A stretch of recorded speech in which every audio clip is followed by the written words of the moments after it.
Un coup qui ébranle l'arène entière.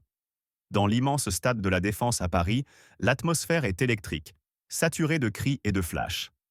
Les spectateurs, en transe, vibrent au rythme d'un combat MMA où Antoine l'Ouragan Dubois, jeune prodige arrogant, domine son adversaire, Victor Lancre. Martin, un vétéran respecté. Dès le premier round, Antoine déchaîne une tempête de coups, ses poings s'abattant comme une furie. Le vétéran s'effondre sous un uppercut foudroyant, le choc résonne, glacial, dans l'arène. La foule hurle, partagée entre l'exaltation et l'indignation face à la brutalité d'Antoine. Ce dernier, ivre de victoire, parade dans l'octogone, provocateur, lançant des insultes cinglantes à son adversaire à terre, sans une once de respect. Son rire moqueur déchire l'air, attisant la colère des puristes dans les gradins. Les caméras zooment sur son visage triomphant, mais aussi sur les regards outrés de ceux qui réprouvent son manque d'honneur. Soudain, un détail inattendu enflamme l'attention. Antoine, repérant une banderole dans le public brandissant le nom de Jason Statham, décide de le défier. Hé Statham, ton cinéma ne fait pas le poids ici, crache-t-il au micro, défiant l'icône d'action présente dans les tribunes VIP. La foule retient son souffle, l'indignation monte. Comment ose-t-il provoquer une légende? Cette arrogance démesurée, ce mépris pour les valeurs du sport, galvanise l'attente d'une riposte. Le stade bout d'une rage contenue, prêt à exploser. Avant de plonger dans ce face-à-face épique, si vous vibrez pour ce genre de moment, tapez 1 en commentaire et abonnez-vous. Si vous désapprouvez l'arrogance, likez pour soutenir l'honneur. Restez jusqu'à la fin pour une surprise qui va vous scotcher. Dans l'ombre du tumulte, un regard d'acier. À la suite de l'explosion d'arrogance d'Antoine l'Ouragan Dubois dans l'arène de la Défense, où il venait d'écraser Victor Lancre Martin avec une brutalité insolente, le stade de Paris semblait suspendu dans une tempête d'émotions. Les cris des spectateurs, encore électrisés par le knock-out, se mêlaient à une indignation croissante face au comportement provocateur du jeune combattant. Les banderoles brandies à l'effigie de Jason Statham, agitées par des fans en colère, scintillaient sous les projecteurs, comme un défi silencieux à l'arrogance d'Antoine. Pourtant, au cœur de ce chaos, un homme restait imperturbable. Jason Statham, assis dans la section VIP, incarnation d'une élégance froide et d'une maîtrise absolue. Vêtu d'une veste noire impeccablement taillée et d'une chemise entr'ouverte, Jason n'avait rien d'un spectateur ordinaire. Son allure, digne d'un héros de film d'action, contrastait avec l'effervescence frénétique autour de lui. Pas un applaudissement, pas un cri, pas même un mouvement superflu. Ses mains reposaient calmement, l'une sur son genou, l'autre le long de son corps, tandis que ses yeux, perçants comme des lames, ne quittaient jamais l'octogone. Chaque geste d'Antoine, chaque insulte proférée, chaque parade arrogante était scrutée par ce regard d'acier, comme s'il disséquait l'âme même du combattant. Les spectateurs, d'abord captivés par la victoire brutale, commencèrent à remarquer cette présence magnétique. Les caméras, attirées par cette aura, zoomèrent tant sur lui, projetant son visage impassible sur les écrans géants. Une vague de murmures traversa les gradins. Qui oserait défier cet homme, légende vivante du cinéma, mais aussi, disait-on, expert en arts martiaux dans l'ombre de ses rôles? Dans la culture française, où l'honneur et la retenue sont des vertus prisées, l'attitude d'Antoine semblait une insulte non seulement à son adversaire vaincu, mais à l'esprit même du sport. Les spectateurs parisiens, habitués aux valeurs de respect et de discipline, bouillonnaient d'une rage contenue. Comment ce jeune prétentieux osait-il transformer un combat en spectacle de vanité? Une nouvelle provocation fit basculer l'atmosphère. Antoine, toujours micro en main, remarqua les banderoles et les regards tournés vers Jason. Avec un rictus narquois, il pointa du doigt la star, sa voix tonnant dans le stade. « Hé Statham, t'es peut-être un dur dans tes films, mais ici t'es rien. Viens dans l'octogone, montre-nous si t'as du cran. » Le public retint son souffle. Un silence glacial s'installa, rompu seulement par des exclamations outrées. Une banderole, brandie par un groupe de fans en colère, s'éleva plus haut. « Statham, venge l'honneur !» Ce défi, lancé avec un mépris ostentatoire, fit monter la fureur dans les gradins. Les Parisiens, attachés à l'idée de justice, ne pouvaient tolérer une telle insolence. Jason, lui, restait immobile, comme une statue taillée dans le marbre. Pas un sourire, pas une grimace, juste ce regard, intense et indéchiffrable, qui semblait transpercer Antoine. Les caméras capturèrent chaque seconde de cette tension, les écrans géants amplifiant l'aura de l'acteur. Les murmures devinrent des cris, des Statham, Statham, scandés par des milliers de voix, comme une vague de soutien montant contre l'arrogance du combattant. Mais ce qui rendait ce moment unique, c'était l'ajout inattendu d'un élément dramatique. Dans la foule, un ancien champion de boxe française, Lucien Le Mur Dubois, aucun lien de parenté avec Antoine, se leva de son siège, poing serré, visiblement outré par l'attitude du jeune combattant. Lucien, respecté pour son humilité et son passé glorieux, murmura à un proche « Ce gamin salit notre sport ». Sa présence, captée par les caméras, ajouta une couche de tension. Même les légendes du sport français désapprouvaient Antoine. Cette indignation collective, mêlée de fierté nationale, transforma l'arène en un chaudron de colère prêt à exploser. Jason, toujours silencieux, ajusta légèrement sa posture, son corps dégageant une assurance naturelle. Il n'avait pas besoin de parler pour imposer sa présence. Chaque spectateur sentait que quelque chose d'historique se préparait. L'arrogance d'Antoine, son mépris pour les valeurs françaises de respect et d'honneur, avait allumé une mèche. Les fans, désormais unis dans leur rejet de cette attitude, attendaient une réponse, une justice.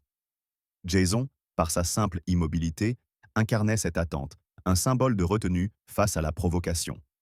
Les projecteurs convergèrent vers lui, les téléphones portables s'élevèrent dans les gradins, capturant chaque instant. La foule, vibrante de rage et d'anticipation, savait que l'acteur ne resterait pas éternellement silencieux. L'octogone, théâtre de cette confrontation imminente, semblait prêt à devenir le décor d'une leçon mémorable. Si vous êtes révolté par l'arrogance d'Antoine et vibré pour la riposte de Jason, tapez 2 en commentaire et abonnez-vous pour ne rien manquer. Si vous pensez qu'Antoine mérite une leçon, partagez cette vidéo pour rallier les rangs. Ne quittez pas, car la suite promet une confrontation qui fera trembler Paris. Un défi qui embrase l'arène. L'arène de la Défense vibrait encore sous l'onde de choc des provocations d'Antoine l'Ouragan Dubois, dont l'arrogance avait transformé sa victoire éclatante en un spectacle d'insolence.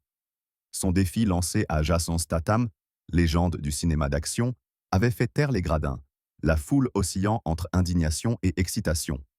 Les banderoles à l'effigie de Jason, agitées avec ferveur, et la colère de Lucien Le Mur Dubois, légende de la boxe française, avaient amplifié la tension. Mais au cœur de ce tumulte, Jason Statham, immobile dans son aura de calme glacial, incarnait une réponse silencieuse à l'outrage. Alors que les cris de « Statham, Statham » enflaient, un moment de pure audace allait faire basculer l'histoire. Antoine, micro en main, continuait de fanfaronner, son sourire narquois défiant l'assemblée. « Alors, Statham, t'as peur? T'es juste un acteur, pas un combattant », lança-t-il, sa voix résonnant comme un affront direct à l'honneur. Dans la culture française, où le respect et la dignité sont sacrés, ces paroles étaient une gifle. Les spectateurs, déjà outrés par le manque de retenue d'Antoine face à Victor l'Ancre Martin, sentèrent leur colère bouillir. Les caméras, braquées sur Jason, capturèrent l'instant où son regard, toujours aussi perçant, se durcit légèrement. Pas un mot, pas un geste superflu, mais une intensité qui semblait aspirer l'air même de l'arène. Les écrans géants projetèrent cette image et un frisson parcourut les gradins. Les Parisiens, attachés à l'idée de justice, voyaient en Jason l'incarnation d'une réponse à l'arrogance débridée d'Antoine. Soudain, un élément inattendu fit grimper la tension d'un cran. Une voix s'éleva des gradins, celle d'une jeune femme, Clara Dupont, championne de judo française et étoile montante du sport national. Debout, poing serré, elle cria « Antoine, tu déshonores notre pays !» Sa voix, portée par la passion, trancha le brouhaha. Clara, connue pour son engagement envers l'éthique sportive, venait d'ajouter une dimension nouvelle au drame. Son intervention, captée par les micros environnants, électrisa la foule. Des sifflets fusèrent, dirigés contre Antoine, tandis que des pancartes improvisées surgissaient « Honneur avant gloire ». La colère collective, nourrie par l'outrage à des valeurs françaises fondamentales, atteignit son paroxysme. Antoine, déstabilisé par cette rébellion inattendue, tenta de reprendre le contrôle, riant nerveusement. « Allez, Statham, viens. Ou t'as besoin d'une doublure » railla-t-il, mais sa voix trahissait une pointe d'incertitude. Jason, jusqu'alors immobile, bougea enfin. Lentement, avec une précision presque théâtrale, il se leva de son siège. La foule retint son souffle, le silence s'abattant comme une lame.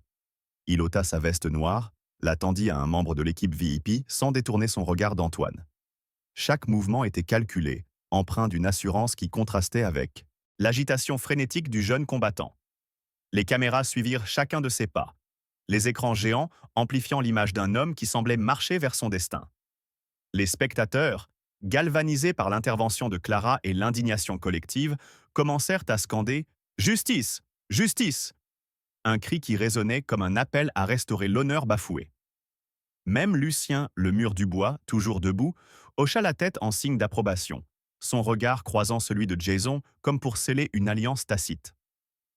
Antoine, sentant l'atmosphère basculer, tenta de maintenir sa façade arrogante. Il sautillait dans l'octogone, frappant l'air, défiant Jason avec des gestes provocateurs. Mais son sourire s'effritait. Son assurance vacillait face à l'immense vague de désapprobation qui montait des gradins. Les Parisiens, unis par leur amour du sport et leur rejet de l'arrogance, voyaient en Jason plus qu'une star, un symbole de retenue et de force véritable. Une rumeur courut dans la foule. Jason, formé aux arts martiaux pour ses rôles, avait-il vraiment les compétences pour répondre à ce défi?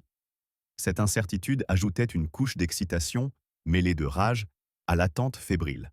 Alors que Jason s'approchait de l'octogone, un détail saisissant attira l'attention. Une vieille cicatrice, à peine visible sous la lumière, barrait son avant-bras. Les caméras zoomèrent et les commentateurs, pris de court, spéculèrent à voix basse. Était-ce la trace d'un passé de combattant caché derrière ses rôles hollywoodiens?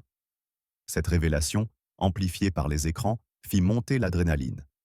La foule, déjà enflammée par l'insolence d'Antoine et l'intervention de Clara, rugit de plus belle. Jason posa un pied sur les marches menant à l'octogone, son regard toujours fixé sur Antoine. Pas un mot, pas un sourire, juste une présence écrasante.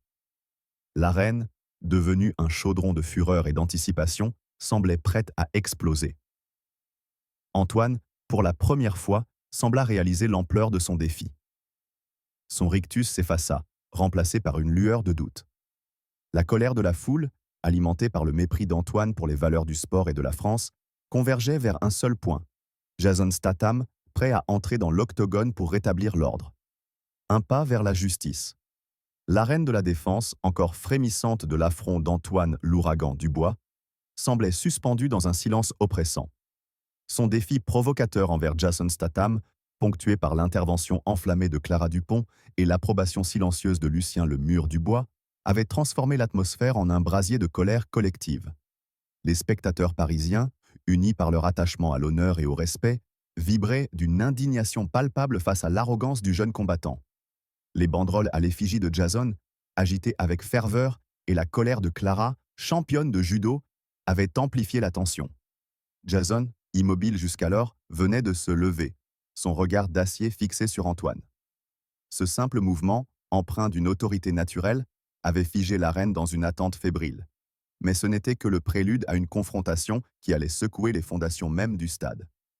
Alors que la foule retenait son souffle, Jason ôta sa veste avec une lenteur délibérée, chaque geste chargé d'une gravité qui contrastait avec l'agitation frénétique d'Antoine. Les projecteurs braqués sur lui amplifiaient son aura, son visage impassible projeté sur les écrans géants comme une promesse de justice. Dans la culture française, où la retenue face à la provocation est une marque de force, ce calme glacial était une gifle silencieuse à l'insolence d'Antoine. Les spectateurs, déjà outrés par le mépris du jeune combattant pour Victor Lancre-Martin et pour les valeurs du sport, voyaient en Jason l'incarnation d'une réponse imminente. Mais un nouvel élément fit grimper la tension. Une rumeur circula dans les gradins, relayée par les commentateurs. On murmurait que Jason, lors d'un tournage à Paris des années auparavant, avait discrètement entraîné des cascadeurs dans un gymnase de Belleville, maîtrisant des techniques de combat bien réelles. Cette révélation, amplifiée par les réseaux sociaux en temps réel, enflammée par des fans partageant des vidéos de l'époque, attisa la fureur et l'excitation. Était-il vraiment prêt à affronter un professionnel? Antoine, dans l'octogone, continuait de parader, frappant l'air avec des gestes théâtraux, mais son sourire vacillait. « Allez, Statham, montre-nous ce que t'as dans le ventre », cria-t-il, sa voix teintée d'une nervosité croissante. Les sifflets de la foule, désormais un grondement de désapprobation, le cernaient. Clara Dupont, toujours debout, lança un regard perçant à Antoine, son indignation palpable. « Tu salis notre sport !» cria-t-elle à nouveau, sa voix portée par les haut-parleurs, déclenchant une vague de cris dans les gradins. Lucien, le mur du bois, à ses côtés, serra les armilles. Poings, son silence lourd d'une colère contenue. Les Parisiens, attachés à l'idée d'un sport noble, ne pouvaient tolérer cette mascarade. Les pancartes s'élevaient plus nombreuses. Certaines griffonnaient à la hâte « Respectez le ring ». La rage collective, alimentée par l'arrogance d'Antoine, atteignait un point de rupture. Jason, imperturbable, gravit les marches menant à l'octogone. Chaque pas résonnait comme un verdict, le claquement de ses chaussures sur le métal amplifié par le silence tendu de l'arène. Les caméras capturèrent une nouvelle facette. Un tatouage discret, à peine visible sous sa manche retroussée, représentant une devise en latin. Fortis silentium, la force dans le silence. Ce détail, repéré par un spectateur averti et relayé instantanément sur les réseaux, devint un symbole. Les commentateurs, pris de court, murmurèrent « Cet homme n'est pas seulement un acteur ». La foule, déjà électrisée, rugit plus fort les cris de « Statham, justice !» devenant une clameur assourdissante. Cette montée en adrénaline, mêlée de rage, transformait l'arène en un chaudron prêt à exploser. Un élément inattendu intensifia encore l'atmosphère. Un groupe de jeunes supporters, membres d'un club de boxe thaï parisien, se leva dans les gradins, brandissant une bannière où était écrit « Statham, rends-nous notre honneur ». Leur chef, Malik l'éclair Ben Ali, ancien sparring partner de Lucien, cria d'une voix rauque « Antoine, tu n'es pas digne de ce ring ». Cette intervention spontanée, captée par les micros, galvanisa la foule. Malik, connu dans les cercles parisiens pour son dévouement à l'éthique martiale, incarnait la voix d'une jeunesse française outrée par l'attitude d'Antoine. Sa présence ajoutait une dimension nouvelle. Ce n'était plus seulement un défi personnel, mais une affaire d'honneur nationale. Les sifflets redoublèrent, les pancartes se multiplièrent, et l'indignation collective, enracinée dans les valeurs françaises de respect et de dignité, atteignit son apogée. Antoine, sentant l'atmosphère basculer, tenta de maintenir sa façade arrogante, mais ses gestes devenaient fébriles. Son assurance s'effritait. Jason, désormais à l'entrée de l'octogone, posa un regard inébranlable sur Antoine. Le silence s'abattit, seulement brisé par les cris de la foule et le bourdonnement des caméras. Les spectateurs, unis par leur rejet de l'arrogance d'Antoine, voyaient en Jason un justicier improbable, prêt à défendre l'esprit du sport. La cicatrice sur son avant-bras, remarquée plus tôt, et la rumeur de son passé de combattant alimentaient les spéculations. Les écrans géants montrèrent son visage impassible, ses yeux perçants comme des lames.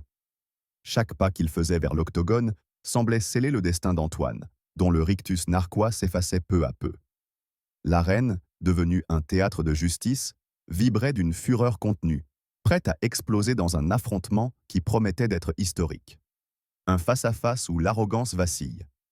L'arène de la défense, transformée en un théâtre d'indignation, vibrait sous l'intensité du défi lancé par Antoine, l'ouragan, Dubois à Jason Statham. La foule, enflammée par l'intervention de Clara Dupont et le soutien de Lucien le mur Dubois, bouillonnait de colère face à l'arrogance du jeune combattant.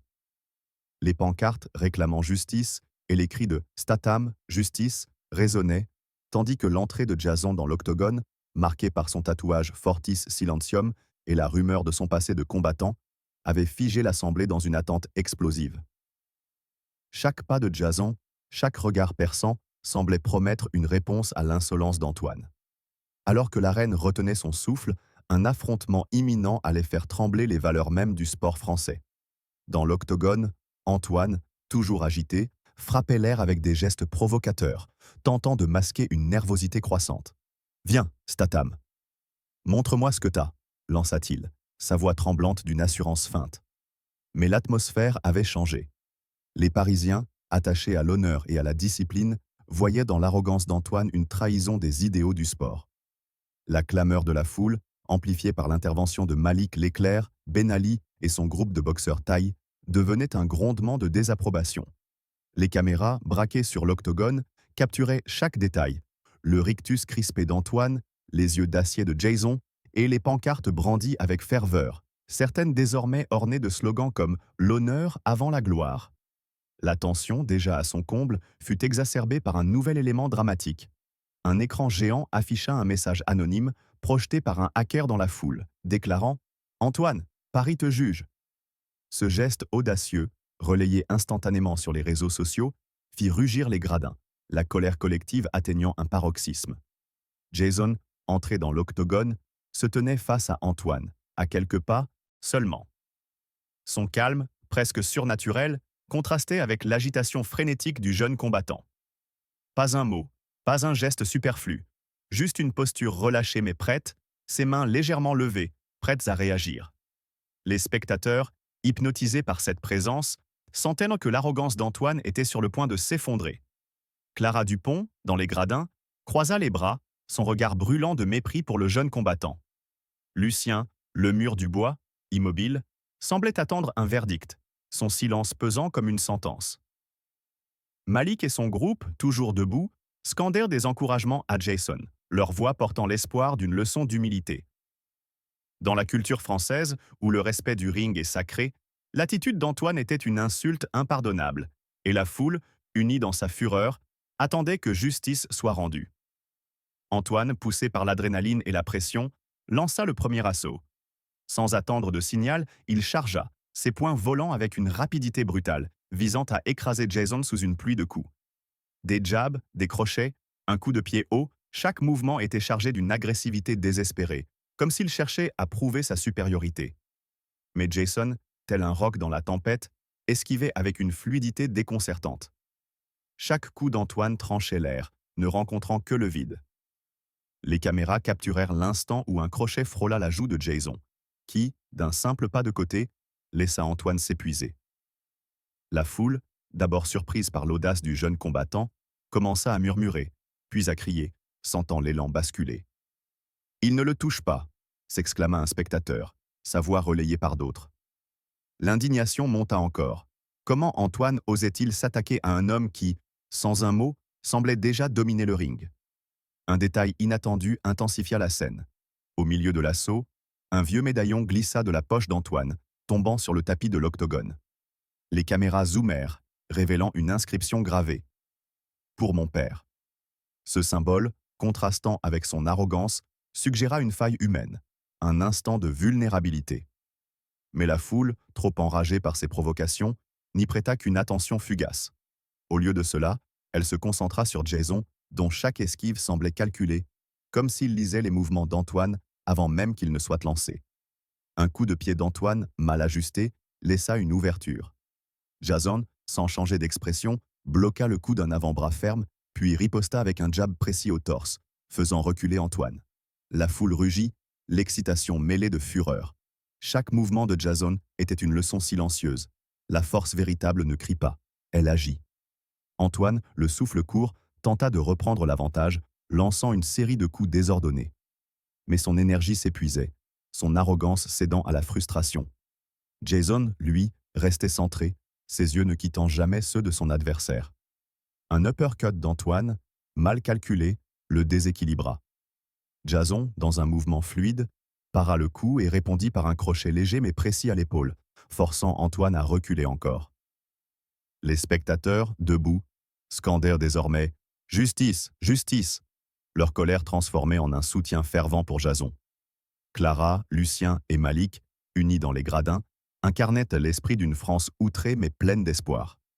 L'octogone, devenu un théâtre de vérité, vibrait d'une tension insoutenable. Antoine, acculé, sentait le poids de son propre défi. Jason, par son calme implacable, incarnait la réponse que Paris attendait. Une leçon d'humilité, portée non par des mots, mais par des actes. Un coup qui fait trembler Paris. L'arène de la Défense, transformée en un volcan de fureur, vibrait sous l'intensité du face-à-face entre Antoine, l'ouragan Dubois, et Jason Statham. L'arrogance d'Antoine, ses provocations incessantes et son mépris pour les valeurs du sport avaient enflammé la foule, soutenue par Clara Dupont, Lucien le Mur Dubois et Malik l'éclair Ben Ali. Le médaillon d'Antoine, tombé dans l'octogone, avait brièvement révélé une faille humaine, mais la colère collective, alimentée par son attitude, écrasait toute compassion. Jason, avec son calme implacable, esquivait chaque coup avec une précision chirurgicale, transformant l'assaut d'Antoine en une démonstration de sa propre faiblesse. Les cris de Justice, justice résonnaient, portés par une foule parisienne indignée, prête à voir l'arrogance s'effondrer. Mais ce n'était que le prélude à un moment qui allait graver cette soirée dans l'histoire. Antoine, le souffle court, lançait des coups de plus en plus désordonnés, sa frustration palpable. Ses poings, autrefois précis, s'abattèrent désormais avec une rage aveugle, cherchant désespérément à atteindre Jason. Mais chaque attaque rencontrait le vide, Jason glissant hors de portée avec une aisance déconcertante. Dans la culture française, où la maîtrise de soi est une vertu cardinale, ce contraste entre l'agressivité chaotique d'Antoine et le contrôle absolu de Jason était une leçon en soi. Les spectateurs, unis par leur rejet de l'arrogance, rugissaient à chaque esquive, leur colère se muant en un soutien fervent pour l'acteur. Les caméras capturaient chaque instant le visage crispé d'Antoine, ses yeux brillants de sueur et de doute, face à l'expression inébranlable de Jason. Les écrans géants amplifiaient cette confrontation, projetant l'image d'un homme dont la simple présence semblait suffire à démanteler l'ego du jeune combattant. Un événement inattendu fit basculer l'atmosphère encore plus loin. Au milieu du combat, un projecteur vacilla, plongeant momentanément l'octogone dans une semi-obscurité. Un murmure parcourut la foule, certains y voyant un présage, d'autres un simple incident technique. Mais lorsque la lumière revint, elle révéla un détail saisissant. Une goutte de sang perla sur la lèvre d'Antoine, résultat d'un jab précis de Jason, passé presque inaperçu. Ce premier contact, discret mais symbolique, déclencha une explosion dans les gradins. Clara Dupont, debout, frappa du poing dans l'air, criant « C'est ça, Statham, montre-lui !» Malik et son groupe de boxeurs thaï scandèrent pour lui des encouragements, leur voix se mêlant à celle de la foule. Lucien, le mur du bois, toujours silencieux, hocha la tête, un éclat de satisfaction dans les yeux. Les pancartes s'élevaient là plus nombreuses, certaines désormais ornées de messages griffonnés à la hâte. Paris ne pardonne pas l'arrogance. Antoine, désorienté par ce coup, tenta de riposter avec une série de crochets, mais sa technique s'effritait. Il trébucha légèrement, son médaillon brillant sous les projecteurs, rappelant sa vulnérabilité mais incapable d'apaiser la fureur de la foule. Jason, lui, restait ancré, ses mouvements fluides comme une danse mortelle. Il bloqua un coup de pied d'Antoine, ripostant par un direct au torse qui fit vaciller le jeune combattant. Chaque geste de Jason était une déclaration. La force véritable ne crie pas, elle agit. Les spectateurs, galvanisés, sentaient que l'arrogance d'Antoine était sur le point de s'effondrer sous le poids de cette leçon silencieuse. Les commentateurs, à bout de souffle, peinaient à suivre. Statham ne combat pas, il dit sec, lança l'un d'eux, sa voix noyée dans les cris. Un nouveau rebondissement intensifia la tension. Une vieille connaissance d'Antoine, Sophie Laflamme, Leroux, ancienne entraîneuse de MMA reconvertie en coach de vie, se leva dans les gradins VIP. Son visage, marqué par la déception, fut capté par les caméras. « Antoine, tu as oublié tout ce que je t'ai appris !» cria-t-elle, sa voix tranchante perçant le brouhaha. Cette intervention, venant d'une figure respectée dans le milieu du sport français, ajouta une couche de drame. Sophie, connue pour avoir formé des champions avec rigueur et éthique, incarnait la voix d'une communauté trahie. Son cri, relayé par les haut-parleurs, fit frémir l'arène, la foule redoublant de sifflets contre Antoine. Ce dernier, acculé, lança un coup désespéré, un uppercut maladroit qui laissa une ouverture béante. Jason, sans changer d'expression, esquiva et répondit par un crochet précis à la mâchoire. Le son du choc résonna, net et brutal, figeant l'arène dans un silence momentané. Antoine tituba, ses jambes flageolantes, son rictus arrogant remplacé par un regard perdu. La foule explosa, les cris de « Statham, Statham » devenant une tempête. Jason, immobile au centre de l'octogone, ne jubilait pas, ne paradait pas. Son regard, toujours fixé sur Antoine, parlait pour lui. Les caméras zoomèrent sur le médaillon au sol, puis sur le visage d'Antoine, désormais marqué par le doute et la douleur. Clara, Lucien, Malik et Sophie, unis dans les gradins, incarnaient l'esprit d'une France outrée mais triomphante. L'arène, devenue un théâtre de justice, vibrait d'une fureur cathartique. Antoine, vacillant, tenta un dernier coup, mais Jason, d'un mouvement fluide, para et frappa à nouveau, un direct au corps qui fit plier le jeune combattant. La foule, en transe, savait que la chute d'Antoine était imminente, et avec elle, la fin de son arrogance. Si vous êtes révolté par l'arrogance d'Antoine et vibrez pour la justice de Statham, tapez 6 en commentaire et abonnez-vous pour ne rien manquer. Partagez cette vidéo pour montrer que Paris ne tolère pas l'insolence. Restez jusqu'au bout, car la fin de ce combat va vous laisser sans voix. L'effondrement d'un orgueil. L'arène de la Défense, encore secouée par l'affrontement dans l'octogone, résonnait des cris de triomphe et de colère. Antoine l'ouragan Dubois, jadis dominateur, vacillait sous les coups précis de Jason Statham, dont le calme implacable avait transformé son arrogance en désespoir. La foule, galvanisée par Clara Dupont, Lucien le Mur Dubois, Malik l'éclair Ben Ali et Sophie la Flamme Leroux, hurlait sa soif de justice, indignée par l'insolence d'Antoine. Le médaillon au sol, symbole d'une humanité enfouie, n'avait pas suffi à apaiser la fureur collective. Chaque esquive de Jason, chaque coup porté, semblait une sentence contre l'outrage fait aux valeurs du sport français. Alors que l'octogone vibrait sous la tension, un instant décisif allait sceller le destin du jeune combattant. Le silence, soudain, s'abattit comme une lame. Antoine, le souffle coupé, titubait, ses jambes flageolantes après un dernier direct de Jason. Ses yeux, autrefois pétillants d'arrogance, étaient désormais voilés par la douleur et le doute. La foule, dans un élan de fureur, scandait « Statham, justice !» chaque cri résonnant comme un verdict. Dans la culture française, où l'honneur du ring est une religion, l'attitude d'Antoine était une hérésie. Les pancartes, agitées avec frénésie, portèrent des messages cinglants « Paris ne pardonne pas ». Les caméras, braquées sur l'octogone, capturaient chaque détail. Le visage d'Antoine, marqué par un filet de sang, et l'expression inébranlable de Jason, debout, immobile, incarnation d'une force silencieuse. Les écrans géants amplifièrent cette image, faisant de cet instant un symbole de justice imminente. Un rebondissement inattendu intensifia le drame. Alors qu'Antoine tentait un ultime assaut, un cri perçant déchira l'air. Une jeune fille, Élodie Martin, sœur de Victor, l'ancre. Martin, l'adversaire qu'Antoine avait humilié au début de la soirée, se leva dans les gradins. « Tu as brisé mon frère !» hurla-t-elle, sa voix brisée par l'émotion, captée par les micros et projetée dans l'arène. Ce cri, chargé de douleur personnelle, raviva la colère collective. Élodie, visage baigné de larmes, brandissait une photo de Victor, prise lors d'un combat passé, symbole de son honneur bafoué. Cette intervention, relayée sur les réseaux sociaux, en temps réel, transforma l'octogone en un tribunal moral. Les spectateurs, déjà indignés par l'arrogance d'Antoine, sentirent leur rage décuplée face à cette blessure familiale, profondément ancrée dans les valeurs françaises de solidarité et de respect. Antoine, déstabilisé, lança un crochet maladroit, cherchant à reprendre l'ascendant. Mais Jason, tel un prédateur patient, esquiva avec une fluidité presque surnaturelle. Dans un mouvement précis, il riposta par un direct à la mâchoire, si net que le son résonna comme un coup de tonnerre. Antoine s'effondra, ses genoux heurtant le tapis avec un bruit sourd. L'arène entière retint son souffle, puis explosa dans une clameur assourdissante. Les cris de « Statham, Statham !» secouèrent sur les gradins, tandis que les pancartes s'agitaient plus violemment, certaines tombant dans l'allée sous l'élan des supporters. Clara Dupont, poing serré, criait son approbation. Lucien, le Mur Dubois, toujours stoïque, esquissa un sourire discret, comme s'il saluait une justice rendue.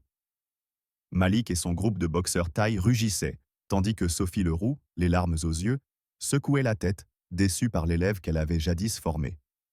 Un détail poignant ajouta une couche de tragédie. Alors qu'Antoine, à terre, tentait de se relever, ses doigts effleurèrent le médaillon au sol. Les caméras zoomèrent, capturant l'inscription pour mon père, désormais taché de sueur et de sang. Ce symbole, qui aurait pu susciter l'empathie, fut englouti par la fureur collective. La foule, trop enragée par les provocations d'Antoine et l'humiliation de Victor, n'avait plus de place pour la pitié. Les commentateurs, à bout de souffle, murmuraient « C'est fini pour l'ouragan. Statham a parlé sans un mot. » Jason, debout au centre de l'octogone, n'esquissa aucun geste de triomphe. Pas de poing levé, pas de sourire. Son regard, fixé sur Antoine, était une leçon en soi. La véritable force ne parade pas, elle agit. Les spectateurs, unis par leur indignation, voyaient en lui l'incarnation d'une justice pure, enracinée dans l'esprit français de retenue et de dignité. Antoine, à genoux, respirait difficilement, son visage marqué par la défaite. Les médecins se précipitèrent, mais leurs gestes semblaient secondaires face à l'ampleur du moment. Les caméras capturèrent son regard perdu, ses mains tremblantes, cherchant le médaillon. Élodie, dans les gradins, serra la photo de son frère contre son cœur, son cri de douleur transformé en un silence lourd. Clara, Lucien, Malik et Sophie, unis dans leur désapprobation, incarnaient une France outrée mais victorieuse. L'arène, devenue un théâtre de justice, vibrait d'une énergie cathartique. Les écrans géants montrèrent Jason, immobile, son tatouage Fortis Silentium à peine visible sous la lumière. Ce détail, relayé sur les réseaux sociaux, devint viral, symbole d'une force qui n'a pas besoin de mots.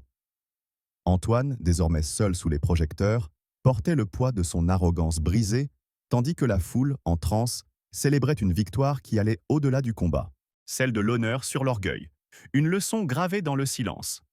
L'arène de la défense, encore frémissante de l'effondrement d'Antoine l'ouragan Dubois, vibrait d'une énergie cathartique. La chute brutale du jeune combattant sous le coup précis de Jason Statham avait transformé la colère collective en un triomphe retentissant. Les cris de « Statham, justice !» résonnaient, portés par Clara Dupont, Lucien le Mur du Bois, Malik l'éclair Ben Ali et Sophie Laflamme Leroux, tandis qu'Élodie Martin, sœur de Victor l'Ancre Martin, incarnait la douleur d'une famille bafouée. Le médaillon d'Antoine, gisant sur le tapis, n'avait pas suffi à apaiser la fureur des Parisiens, unis par leur attachement à l'honneur du sport. Alors que Jason se tenait, inébranlable, au centre de l'octogone, un dernier acte allait sceller cette soirée comme une leçon inoubliable. Jason, immobile, observait Antoine à terre, son regard d'acier dénué de triomphalisme.